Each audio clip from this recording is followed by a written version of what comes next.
Hello friends, आज हम reading करेंगे how to build an unshakeable unshakeable mindset. हम किस तरीके से अपना माइंडसेट मतलब हमारे सोचने का तरीका जो होता है उसको अनशेकेबल बनाए, जिसको कि आसानी से हिलाया डुलाया नहीं जा सकता, जो कि फर्म रहता है।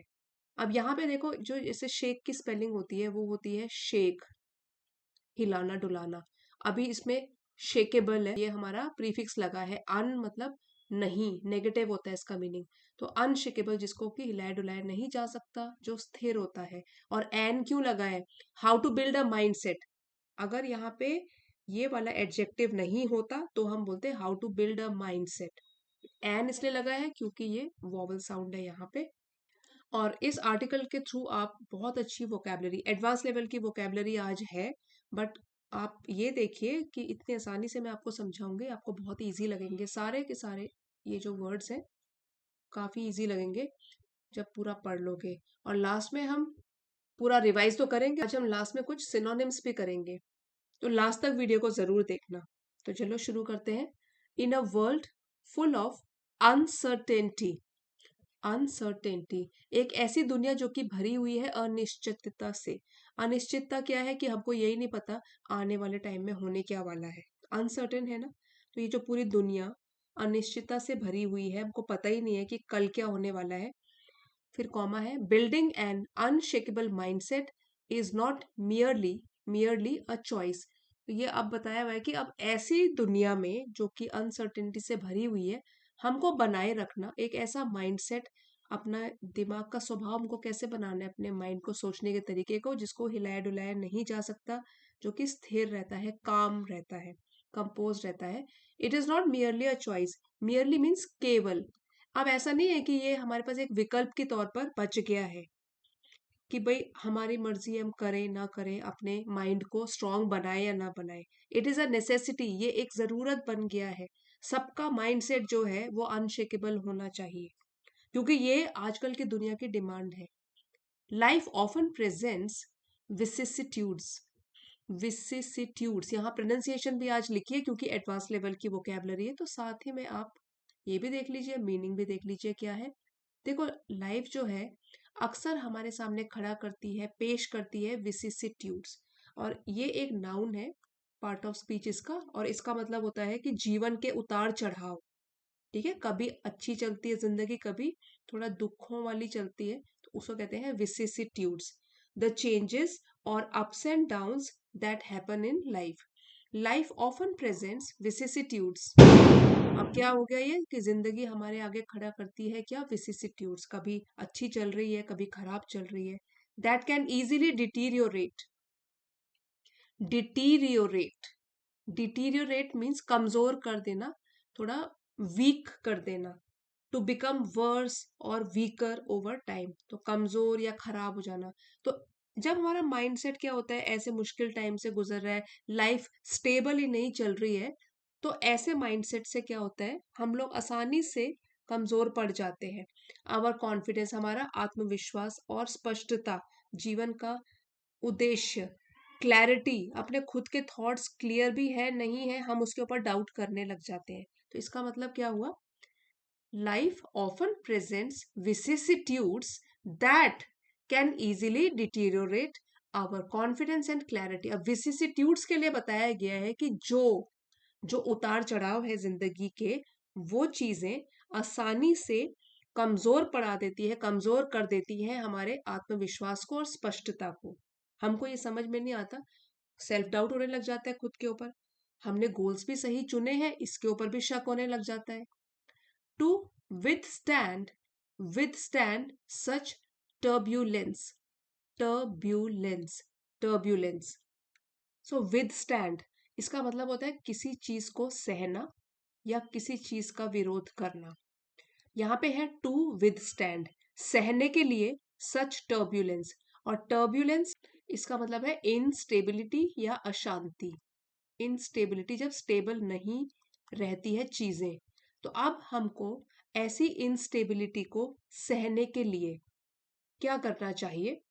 आपने ये वाली टर्म सुनी होगी ना, जैसे कि विमान में या फ्लाइट में कभी टर्ब्यूलेंस होती है, वो एटमॉस्फेरिक टर्ब्यूलेंस होती है, इंस्टेबिलिटी, जब थोड़ा हिलता है फ्लाइट, मतलब एरोप्लेन थोड़ा सा हिलता है हवा में, उसको बोलते हैं turbulence. Today flight was very turbulent. आज की फ्लाइट जो थी वो काफी इंस्टेबल थी। कैसा था, मतलब उसमें काफी ज्यादा मूवमेंट हुआ। सो हम ये यहाँ पे तो, लेकिन हम क्या बात कर रहे हैं, लाइफ की बात कर रहे हैं। To withstand such turbulence, ऐसी इंस्टेबिलिटी को या अशांति को सहने के लिए one must cultivate equanimity. Equanimity यहाँ प्रोनाउंसिएशन है। तो ऐसी इंस्टेबिलिटी को सहना, उसको, उससे डरना नहीं, तो हमको कल्टीवेट करना है, अपनाना है इक्वेनिमिटी को। इट मीन्स मानसिक संतुलन, और बोल सकते हैं calmness and balance of mind, specially in difficult situation. जब भी डिफिकल्ट सिचुएशंस हमारे सामने आती है, तब हम अपना बैलेंस बना के रखें, मानसिक संतुलन बना के रखें। तो हम लोगों को कल्टीवेट करना है, अपनाना है इक्वेनिमिटी को, अपने मानसिक संतुलन को, बैलेंस ऑफ माइंड को बना के रखना है। एंड फोर्टिट्यूड, तो फोर्टिट्यूड जो है वो एक नाउन है, एंड इट मीन्स धैर्य या मानसिक शक्ति, करेज या mental strength in facing difficulties. ये सारे के सारे जो वर्ड्स है ना, ये है डिफिकल्ट टाइम में आप कैसे उबर रहे हो, जैसे कि इक्वेनिमिटी हो गया, बैलेंस ऑफ माइंड बना के रख रहे हो। फोर्टिट्यूड भी यही है, जब डिफिकल्ट टाइम्स हो तो मेंटल करेज बना के रखना, मेंटल स्ट्रेंथ बना के रखना। तो ये बहुत जरूरी है कल्टीवेट करना, दो चीजें, इक्वेनिमिटी एंड फोर्टिट्यूड। इक्वेनिमिटी भी नाउन है। आगे बढ़ते हैं। N individual with a resilient mind does not crumble under pressure.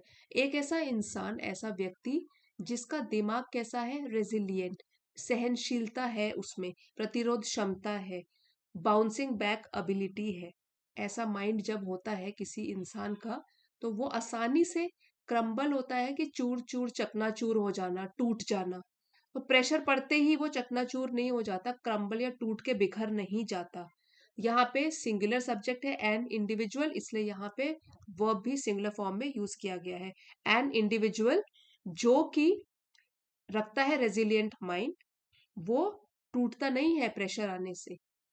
Instead, बजाय इसके, दे metamorphose metamorphose metamorphose adversity into advantage. तो वो क्या करते हैं, ऐसे लोग बदल जाते हैं या अपने चेंज लेकर आते हैं अपने में। ठीक है, तो मेटामॉर्फोस इसका मतलब क्या हुआ, टू कंप्लीटली चेंज और ट्रांसफॉर्म इनटू समथिंग न्यू। तो वो क्या करते हैं, ऐसे प्रेशर के टाइम में मेटामॉर्फोस हो जाते हैं और करते हैं एडवर्सिटी, मुसीबत को एडवांटेज, मतलब अपने भले के लिए यूज करना शुरू करते हैं। क्योंकि जो भी डिफिकल्ट टाइम में उनको सीखने के लिए मिलता है, उससे फिर लाइफ लेसन सीखकर वो लोग आगे बढ़ते हैं। एक बार फिर से इसको पढ़ेंगे। An individual with a resilient mind does not crumble under pressure, instead they metamorphose adversity into advantage. तो वो क्या चेंज कर रहे हैं, मुसीबत को अपने भले के लिए यूज कर रहे हैं। और किस तरीके से, वो आपको बताया कि डिफिकल्ट टाइम्स ही हैं जो इंसान को लाइफ लेसन, दुनिया की सबसे बड़ी सीख देते हैं, हमको कुछ सिखाते हैं, तो अपनी एडवांटेज के लिए उसको यूज करते हैं। दे possess the ability to remain stoic stoic और स्टोइक का मीनिंग होता है, ये तो एक एडजेक्टिव है, क्वालिटी है ये, इसका मतलब है भावनात्मक रूप से, जो कि पक्के होते हैं। Showing strength and control over emotions, तो इमोशंस में बह नहीं जाते, इमोशंस उनके कंट्रोल में होते हैं, specially during trouble. They possess, तो ऐसे लोग जो होते हैं, जो प्रेशर में भी अपना मानसिक संतुलन बना के रखते हैं, पोजेस, वो उनके पास होती है एबिलिटी, क्षमता, कि वो रहे बिल्कुल काम, कंपोज्ड और मेंटली, मेंटल स्टेट उनकी कैसे रहे, बिल्कुल ही पक्की।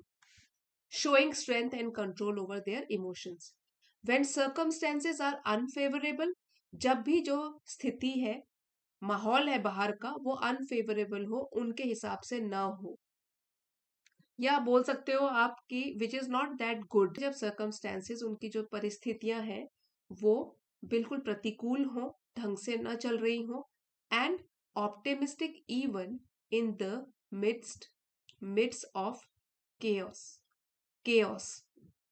तो ये जो एडजेक्टिव है ना, हमने पढ़ा था स्टोइक, मतलब कि मेंटली स्ट्रांग रहना जब सर्कमस्टेंसेस उनके हिसाब से न चल रहे हो, और ऑप्टिमिस्टिक रहते हैं, आशावादी बने रहते हैं, होपफुल बने रहते हैं। मिड्स होता है बीचों बीच या बीच में, बीच में किस चीज के? केओस। और केओस होता है अव्यवस्थित, जो कि यहाँ पे लिखा है अव्यवस्था, या इसको बोल सकते हो आप state of complete confusion, state of disorder. तो जब ठीक से चीजें नहीं चल रही, इसका मतलब डिसऑर्डर हो रखा है लाइफ में, उस टाइम पे भी वो ऑप्टिमिस्टिक बने रहते हैं। सो केओस का क्या मतलब हुआ? A state of great disorder और कंफ्यूजन, और मिड्स होता है बीचों बीच। एक बार पढ़ लेते हैं। They possess the ability to remain stoic when circumstances are unfavorable and optimistic even in the midst of chaos. अब आगे बढ़ते हैं। Developing such mental toughness requires introspection. Developing होता है पालना या बनाए रखना, बोल सकते हो बनाए रखना, मेंटल टफनेस, मानसिक तौर पर आप टफ बने रहते हो, मजबूत बने रहते हो, इसके लिए तो जरूरत पड़ती है इंट्रोस्पेक्शन की। इसका मतलब है आत्मचिंतन, मीन्स डीप सेल्फ थिंकिंग, जिसमें आपको अपने प्लस पॉइंट्स भी पता होते हैं और आप उसको स्वीकार भी करते हो कि हाँ मेरी स्ट्रेंथ है, ये मेरी माइनस पॉइंट है, ये मेरे नेगेटिव पॉइंट्स है, वीकनेसेस है। इसको बोलते हैं आत्मचिंतन, introspection, deep thinking of examining one's own thoughts and feelings. तो ऐसी मेंटल टफनेस डेवलप करने के लिए रिक्वायरमेंट होती है, जरूरत होती है इंट्रोस्पेक्शन करने के लिए, खुद के अंदर झांकने के लिए, आत्मचिंतन करने के लिए, सेल्फ थिंकिंग करने के लिए, सेल्फ डिसिप्लिन, अपने को अनुशासन में रखने के लिए, control over one's behaviour and actions to achieve goals. तो आत्म अनुशासन की जरूरत होती है, and an unwavering commitment to growth. Commitment आपका कैसा होना चाहिए? अनवेवरिंग, जिसको कि वेवर न किया जा सके, जो हिलाया डुलाया न जा सके, अडिग हो, जो अटल हो, अडिग हो, ऐसा कमिटमेंट ग्रोथ के लिए कि आपको सफलता पानी ही है, जीवन में आगे बढ़ना ही है। One must learn to eschew eschew negativity. अब यहाँ पे देखिए, एस्चू मतलब हमको सीखना है, या किसी को भी ये सीखना चाहिए कि किस तरीके से एस्चू, ये एक वर्ब है और इसका मतलब होता है कि किसी चीज को अवॉइड करना इंटेंशनली, बचना या दूर रहना, टू अवॉइड समथिंग इंटेंशनली। अगर हम जानबूझकर किसी चीज से बचते हैं या दूर रहते हैं, उसको बोलते हैं एस्च्यू। तो ये हमको लर्न करना है, हमको नेगेटिविटी से दूर रहना है। One must learn to eschew negativity. Relinquish, relinquish त्यागना, ठीक है, दूर हट जाना, किससे? फियर से, मतलब डर से भागना, त्याग देना, डर को छोड़ देना। And foster a mindset. So foster क्या है? विकसित करना। फॉस्टर एक वर्ब है, और रेलिंक्विश भी वर्ब है, मतलब हमको ये वाले सारे काम करने हैं। एक तो क्या करना है? एस्च्यू नेगेटिविटी, भगाना है, दूर बचना है, इंटेंशनल तरीके से क्या है? नेगेटिविटी से दूर रहना है, अवॉइड करना है इसको। फिर डर को त्यागना है, रेलिंक्विश करना है, गिव अप करना है। और फॉस्टर मींस विकसित करना है, एनकरेज या डेवलप करना है अपने में एक ऐसा माइंडसेट, ऐसा सोचने का तरीका, इतना strong mindset, rooted in Perseverance. Perseverance, अब रूटेड का मतलब हो कि जिसकी जड़ें हैं किसमें? परसिवियरेंस में। इसका मतलब होता है पक्का इरादा, मतलब मुश्किल टाइम में भी हार ना माना, दृढ़ निश्चय करके, पक्का इरादा करके आगे बढ़ना। तो ऐसे माइंडसेट की जरूरत है। A mind which is rooted in Perseverance, पक्का इरादा किया हुआ है हमारे माइंडसेट ने। Remember, true strength does not emerge in comfort. तो ये तो हम सबको पता ही है कि जो सच्ची ताकत होती है वो आराम परस्त होकर नहीं आती किसी के भी आगे, कि आराम की जिंदगी जियोगे आप और तब आप स्ट्रांग बन जाओगे, ऐसा तो कभी भी नहीं होता। True strength does not emerge in comfort, it is forged in struggle. Forged, forged मतलब इसका ये भी एक वर्ब है, और इसका मतलब होता है फॉर्म देना या शेप देना, फॉर्म्ड और shaped. Through efforts, through struggle, ढालना। तो ट्रू स्ट्रेंथ कब आती है? जब हम स्ट्रगल से होकर गुजरते हैं, जिंदगी में कुछ ठोकर खाते हैं, कुछ असफल होते हैं, और तब स्ट्रांग बन के उभरते हैं उसमें से। The mind once trained to remain steadfast amid storms. storms होता है तूफान, amid होता है बीचों बीच, और इसका मीनिंग होता है दृढ़। steadfast इसका मतलब क्या हुआ? स्थिर, not changing।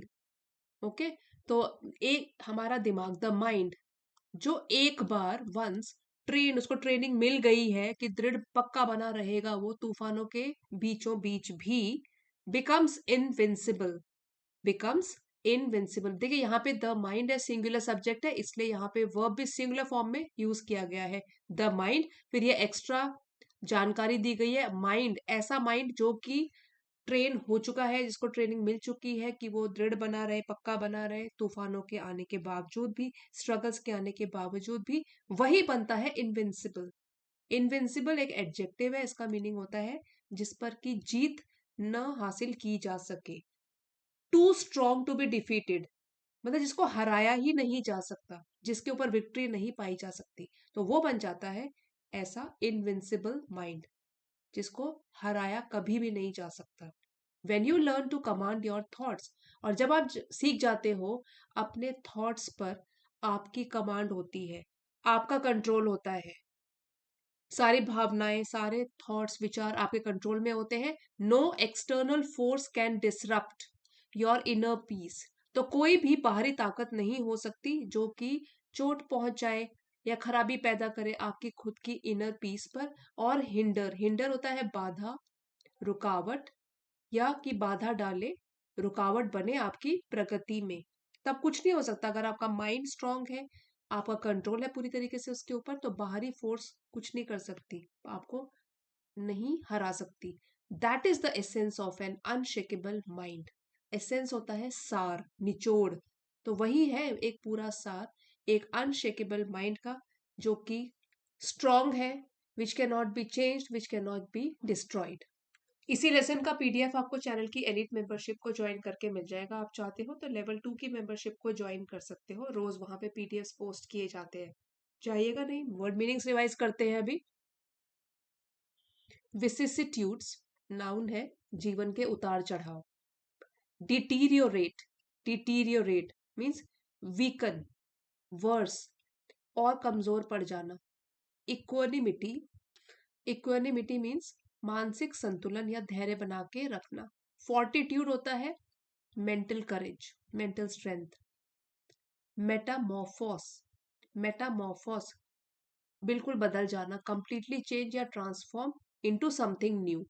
स्टोइक भावनात्मक रूप से दृढ़ या शांत रहना, शोइंग मेंटल स्ट्रेंथ और कंट्रोल ओवर इमोशंस, उसको बोलते हैं स्टोइक। ऑप्टिमिस्टिक आशावाद, इंट्रोस्पेक्शन, सेल्फ थिंकिंग करना, खुद के अंदर झांक के देखना, खुद के थॉट्स और फीलिंग्स को जानना।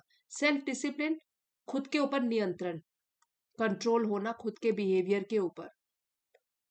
एस्चू, एस्चू जानबूझकर किसी चीज से दूर रहना, बचना। रेलिंक्विश छोड़ देना या त्याग देना। फॉस्टर अपनाना, विकसित करना या बढ़ावा देना। फॉर्ज्ड वर्ब है ये, ढाला जाना या परिश्रम से बनना, बहुत मेहनत के बाद कोई शेप लेना। इनविंसिबल जिसको कि हराया न जा सके, जिसके ऊपर जीत हासिल न की जा सके। और ये है इसके सिनोनिम्स, आप इसका स्क्रीनशॉट ले सकते हो और रिवाइज कर सकते हो।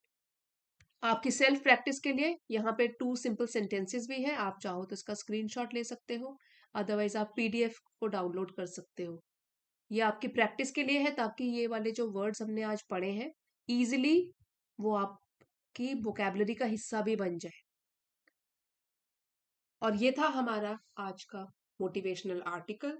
आपके लिए अगर जरा भी हेल्पफुल रहा है, कुछ नया सीखा है, please don't forget to like, share and subscribe. अब आप वीडियोस को हाइप भी कर सकते हो, तो पिछले 7 डेज के वीडियोस को आप हाइप कीजिए जरूर। कमेंट्स लिख के बताइए कैसा लगा आज का video. Thank you friends for watching. I hope you enjoyed the video.